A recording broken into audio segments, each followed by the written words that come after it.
بسم اللہ الرحمن الرحیم۔ میرے معزز خواتین و حضرات، آج میں نے آپ کو ایک ایسی دعا بتانی ہے کہ جس کا ثواب اللہ تعالیٰ نے امت کو بتایا ہی نہیں ہے۔ اتنا زیادہ ثواب ہے کہ اس کا ثواب لکھنے کے لیے فرشتے جو ہیں ان کے ہاتھ بھی جواب دے گئے۔ فرشتے بھی اتنا ثواب نہیں لکھ سکتے، اگر لکھنے پہ آئیں تو فرشتے تھک جائیں گے، اتنی عظیم دعا ہے۔ دیکھیں، ہم جو بھی وظیفہ یا عمل کرتے ہیں، ہمیں اس وظیفے پر یا اس عمل پر مکمل اعتماد اور یقین ہونا چاہیے۔ اگر ہمیں یقین ہی نہیں ہے، اعتماد ہی نہیں ہے اس وظیفے پر، تو ہمیں اس وظیفے کے ثمرات حاصل نہیں ہو سکتے۔ وظیفے کے تبھی ثمرات اور برکات حاصل ہوتی ہیں جب بندے کو مکمل یقین ہو کہ میں یہ وظیفہ کروں گا تو اللہ میری مراد جو ہے وہ پوری فرما دیں گے۔ بندہ جب دعا مانگتا ہے تو اس کا اعتبار ہی اللہ پہ نہیں ہوتا، اس کو اللہ پہ یقین ہی نہیں ہوتا کہ جو میں دعا مانگ رہا ہوں کہ وہ قبول ہوگی یا نہیں ہوگی۔ جب تک بندے کو یقین نہ ہو، اطمینان نہ ہو، اس وقت تک بندے کی دعا قبول ہوتی نہیں ہے۔ جب بھی دعا مانگیں یقین کامل کے ساتھ مانگیں۔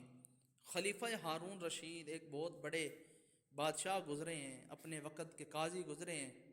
وہ ایک بار ایک دربار پہ گئے، صاحب مزار کے پاس گئے، جا کے ان سے سلامی کرنے کے لیے، ان کی برکات حاصل کرنے کے لیے۔ تو راستے میں ان کو ایک اندھا فقیر ملا کہ جو خیرات مانگ رہا تھا۔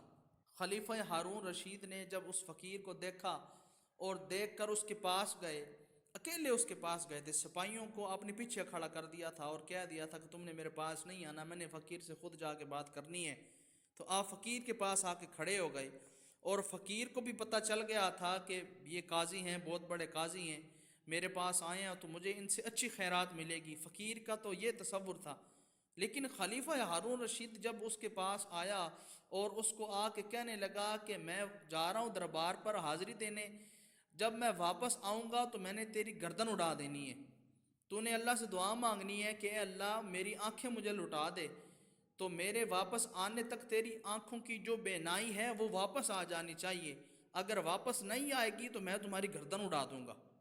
اس فقیر نے جب خلیفہ ہارون رشید کی یہ بات سنی تو وہ گھبرا گیا، اس کو اپنی جان کے لالے پڑ گئے کہ میں تو اندھا ہوں، نابینا ہوں، میری آنکھیں تو واپس آ نہیں سکتی۔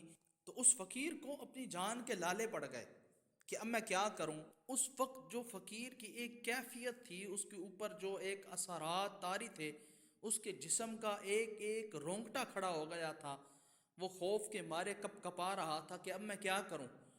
اگر آنکھیں تو میری واپس آ نہیں سکتی، جب خلیفہ ہارون رشید واپس آئیں گے تو وہ مجھے قتل کر دیں گے۔ تو اسی پریشانی کے عالم میں اس فقیر نے اللہ کو پکارا، اور اتنے کامل اعتماد کے ساتھ، اتنے کامل یقین کے ساتھ اللہ کو پکارا، اے اللہ اگر تو نے میری فریاد نہ سنی تو خلیفہ ہارون رشید مجھے قتل کر دے گا۔ وہ جیسے ایک محاورہ ہوتا ہے نا، ڈوبتے ہوئے کو تنکے کا سہارا، اگر تنکے کا سہارا بھی مل جائے ڈوبنے والے کو تو وہ بڑی اعزاز کی بات سمجھتا ہے۔ تو بہرحال جو فقیر تھا اس نے اللہ کو بڑے ہی دل ربا لہجے سے، بڑے ہی لجاجت والے انداز میں اللہ کو پکارا، اور اتنی درد مندانہ انداز کے ساتھ پکارا کہ اللہ کو اس فقیر پہ رحم آ گیا۔ اللہ نے اس فقیر کی بینائی کو واپس لوٹا دیا۔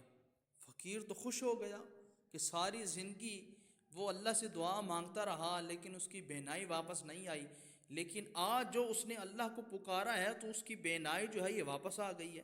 تو فقیر بڑا خوش ہوا۔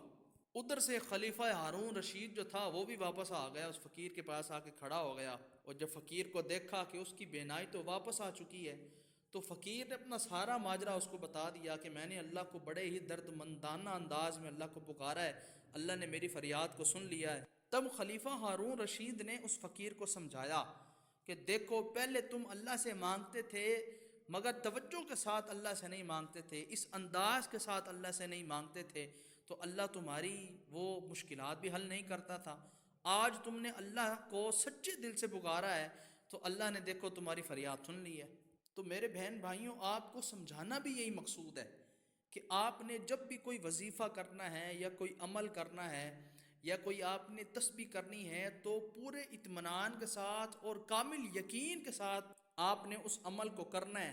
پھر دیکھیے گا کہ کیسے آپ کو اس وظیفے کے ثمرات اور برکات آپ کو نصیب ہوتی ہیں۔ اگر آپ کسی پریشانی میں مبتلا ہیں یا آپ کو کوئی کام نہیں بن پا رہا تو ہمارے ہاں بہت ساری محافل ہوتی ہیں، اور ان محافل کے اندر لوگ ہمیں پرچیوں کے اوپر اپنا نام اور مسئلہ ہمیں بتاتے ہیں، ہم ان کے لیے دعائیں کرواتے ہیں۔ اگر آپ کو کوئی مسئلہ ہے، کوئی پریشانی ہے، کوئی آپ کا کام نہیں بن رہا، کوئی بیماری ہے ایسی لگی کہ جان ہی نہیں چھوڑ رہی، تو آپ کومنٹ کے اندر ہمیں اپنا نام اور اپنا مسئلہ ضرور بتائیں۔ انشاءاللہ العزیز ہم آپ کے نام کا استخارہ بھی کریں گے اور کارڈ بھی کریں گے، اور آپ کا نام جو ہے وہ ہم اپنے جو عزیز ہمارے محافل کرواتے ہیں ہم ان کو دیں گے، وہ آپ کا نام لے کر آپ کے لیے دعائیں کریں گے۔ اپنا نام اور اگر ہو سکے تو ایڈریس ڈالنے کی ضرورت نہیں ہے، بس ہمیں اپنا نام اور اپنی پریشانی بتا دیں، ہم اپنی دعاؤں میں آپ کا نام بھی شامل کر لیں گے۔ میرے محترم بہن بھائیوں، وہ جس دعا کا میں آپ کو کہہ رہا تھا کہ اتنی پرفضیلت والی دعا ہے اور اتنی زبردست دعا ہے کہ اس کا ثواب لکھنے کے لیے فرشتے بھی تھک جاتے ہیں، تو اس دعا کو آپ نے صبح اور شام 10 مرتبہ پڑھنا ہے۔ ایک مرتبہ ایک صحابی رسول حضور علیہ الصلوۃ والسلام کے پاس آئے اور ان کلمات کو پڑھا، تو حضور علیہ الصلوۃ والسلام نے جب ان کلمات کو سنا اور ارشاد فرمایا کہ تم نے تو بہت عظیم کلمات کو پڑھا ہے، کہ فرشتے یہ کلمات سن کر گھبرا گئے ہیں کہ یا اللہ ہم اس کا کتنا اجر لکھیں، تو اللہ تعالیٰ نے فرمایا تم اسے ایسے ہی لکھ لو، میں اپنی ملاقات کے وقت اس بندے کو اس کا اجر دے دوں گا۔ اتنی پاورفل دعا اور اتنی فضیلت والی دعا کہ فرشتے بھی اس کا ثواب لکھنے پہ قاصر ہیں۔ وہ کون سی دعا ہے سماعت فرما لیجیے۔